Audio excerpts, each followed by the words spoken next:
Actes chapitre 15. Quelques hommes venus de la Judée enseignaient les frères en disant: Si vous n'êtes circoncis selon le rite de Moïse, vous ne pouvez être sauvés. Paul et Barnabas eurent avec eux un débat et une vive discussion, et les frères décidèrent que Paul et Barnabas et quelques-uns dès lors monteraient à Jérusalem vers les apôtres et les anciens pour traiter cette question. Après avoir été accompagnés par l'Église, ils poursuivirent leur route à travers la Phénicie et la Samarie, racontant la conversion des païens. Ils causèrent une grande joie à tous les frères. Arrivés à Jérusalem, ils furent reçus par l'Église, les apôtres et les anciens, et ils racontèrent tout ce que Dieu avait fait pour eux. Alors quelques-uns du parti des pharisiens qui avaient cru se levèrent en disant qu'il fallait circoncire les païens et exiger l'observation de la loi de Moïse. Les apôtres et les anciens se réunirent pour examiner cette affaire. Une grande discussion s'étant engagée, Pierre se leva et leur dit: « Hommes frères, vous savez que dès longtemps Dieu a fait un choix parmi nous afin que par ma bouche les païens entendissent la parole de l'Évangile et qu'ils crussent. Et Dieu qui connaît les cœurs leur a rendu témoignage en leur donnant le Saint-Esprit comme à nous. Il n'a fait aucune différence entre nous et eux, ayant purifié leur cœur par la foi. Maintenant donc, pourquoi tentez-vous Dieu en mettant sur le cou des disciples un joug que ni nos pères ni nous n'avons pu porter?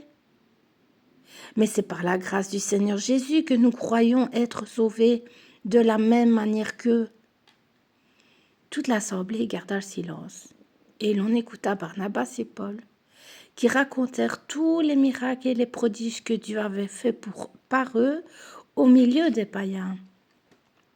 Lorsqu'ils eurent cessé de parler, Jacques prit la parole et dit: « Hommes, frères, écoutez-moi. Simon a raconté comment Dieu a d'abord jeté les regards sur les nations pour choisir du milieu d'elles un peuple qui porta son nom. Et avec cela s'accordent les paroles des prophètes, selon qu'il est écrit: Après cela je reviendrai, et je relèverai de sa chute la tente de David.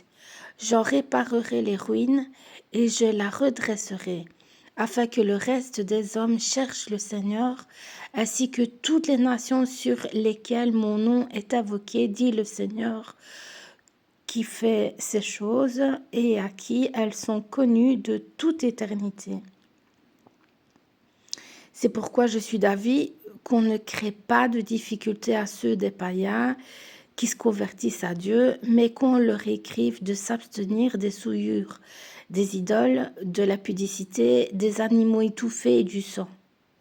Car depuis bien des générations, Moïse a dans chaque ville des gens qui le prêchent, puisqu'on le lit tous les jours de sabbat dans les synagogues.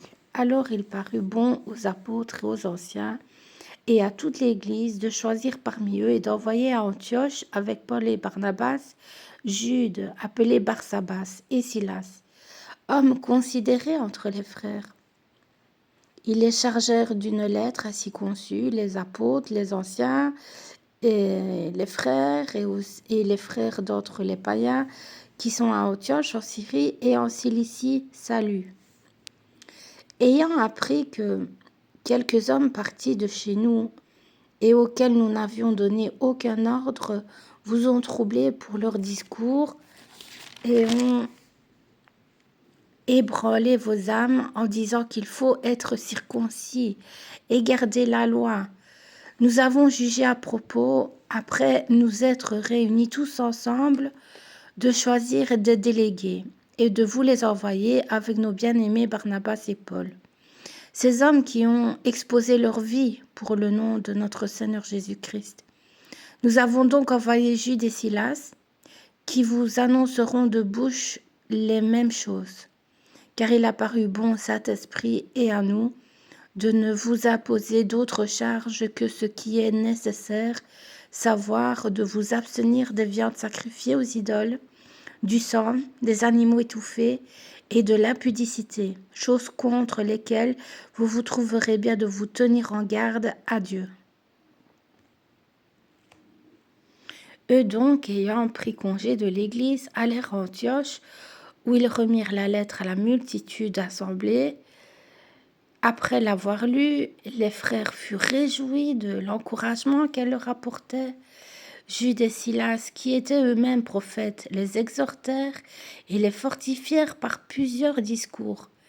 Au bout de quelque temps, les frères les laissèrent en paix, retournés vers ceux qui les avaient envoyés. Toutefois, Silas trouva bon de rester. Paul et Barnabas demeurèrent à Antioche, enseignant et annonçant avec plusieurs autres la bonne nouvelle de la parole du Seigneur.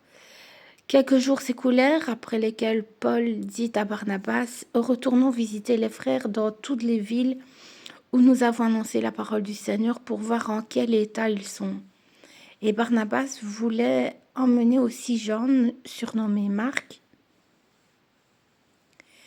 Mais Paul jugea plus convenable de ne pas prendre avec eux celui qui les avait quittés depuis la Pamphylie et qui ne les avait point accompagnés dans leur œuvre. Ce sentiment fut assez vif pour être cause qu'ils se séparèrent l'un de l'autre. Et Barnabas, prenant Marc avec lui, s'embarqua pour l'île de Chypre. Paul fit choix de Silas et partit, recommandé par les frères à la grâce du Seigneur. Il parcourut la Syrie et la Cilicie, fortifiant les églises.